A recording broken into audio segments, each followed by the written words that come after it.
kia cho nên một sái mẹ e nữa sái chi nữa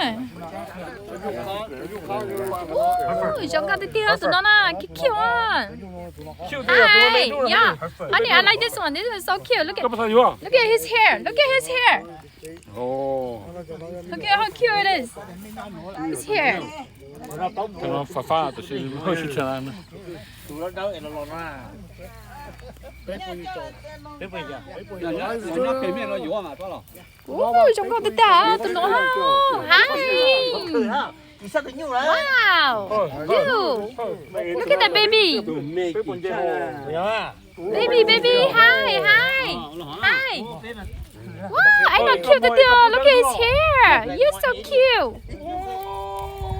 oh my gosh nó chả biết nó không bao kiện nữa đây à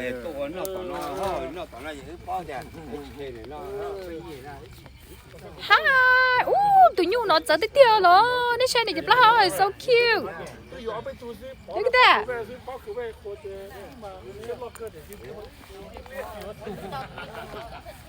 ý tụi nhung nói hả tụi nó dùng tí tia đấy à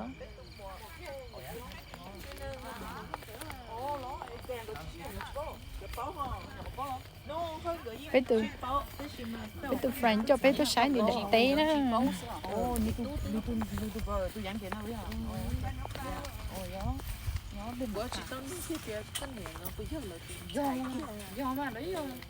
cho nên bé sáng chỉ học cái kia tụi nhau lớn luôn rồi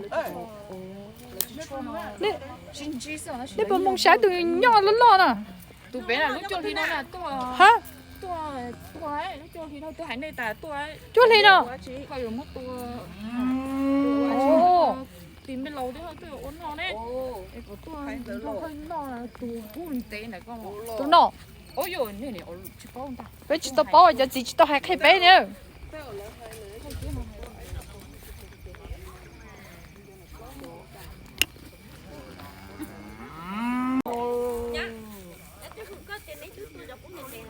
ตัวhả chờ tôi sái nho đó sái tất ta rồi đó lưu tất ta rồi rồi vì nhé nó đến đấy nó nữa nó chút nó chút rồi nhắn tới rồi over there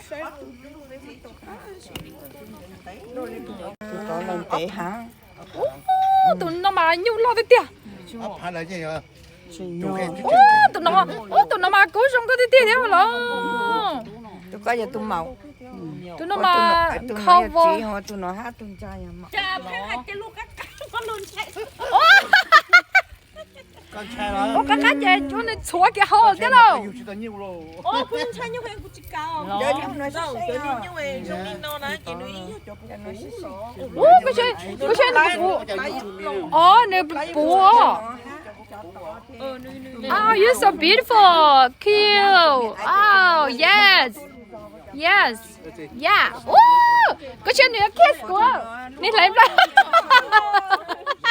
cho bà kiss lấy tay à cái này lấy tụi lại nó bà kiss này còn đi lông xuyên đi lông xuyên chỉ có bà kiss này tụi nó yeah cho hai đứa nữa mà à mà giờ tụi nó mà lo tới ta liền tụi nó nè bây chứ anh nói bây chứ xong à xong có tới tia rồi cô sao thì anh đừng cho không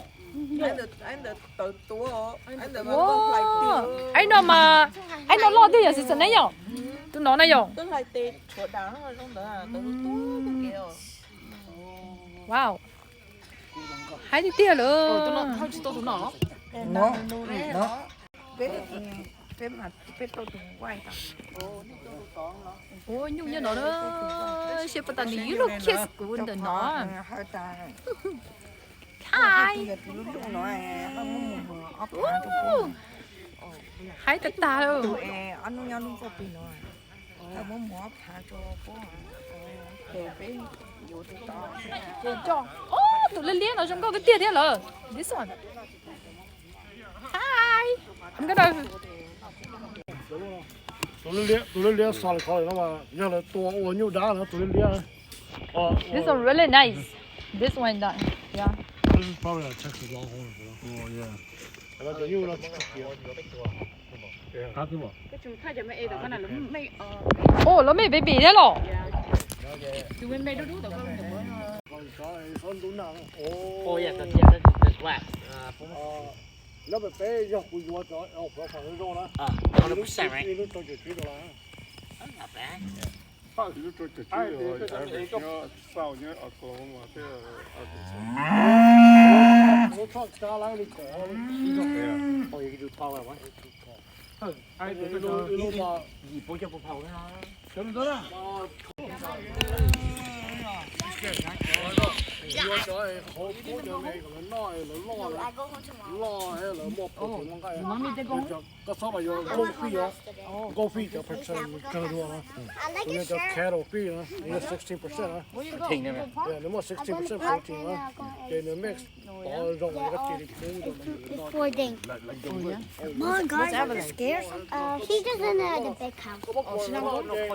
Did she go eat ice cream?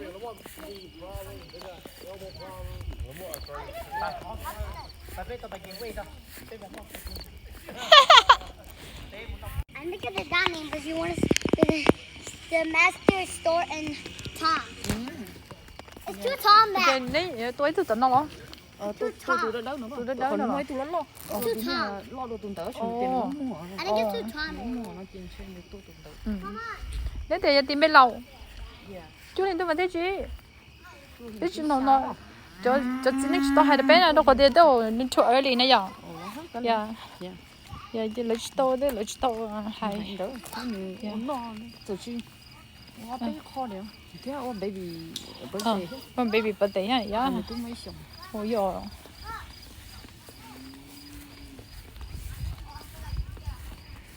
Ủa, giờ tới đây birthday cái kiểu tôi đâu tụi baby à, ui chỗ nhỏ rồi chứ. Cái gì? Giờ tới đây birthday dress tới cái tụi baby. Ủa, chỗ nó giá chín hả? Chỗ ư này. Ủa, chỗ ư lo. Nhưng mà giờ có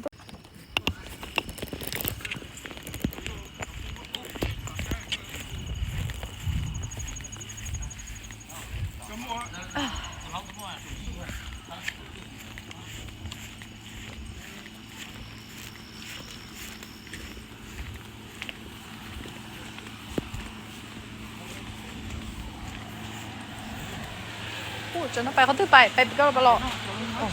Cho nó đơn giản là bài gì? Là bài hột đó. Thì nó có gì nhiều lo ta bên nào đó? Giờ lấy lo để nó to chót nữa. Ở trong này à? Ok. Cho có cái lọ tàn này à? Dạ. Lo lấy cái chín nhau. Ư chị lấy nhau tiêu nhá để lấy. Thế còn được đèn nhá đã dần chi rồi ở tới gì chị. Chỉ mới chơi lấy nhau. Nó đã chỉ lấy chi chua lấy tự. Gió.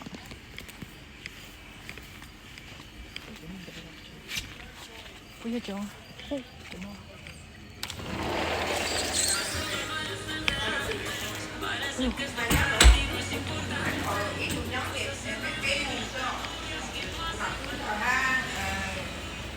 Tôi giờ ít chưa học biết nhiều chuyện nó biết nhau mà chị cũng nói lại làm bọn chị ở trên máy hết trong này xin rồi mình biết nhau là cái chung hùng hồi thổ mà cái pin này cơ bên này cái tên là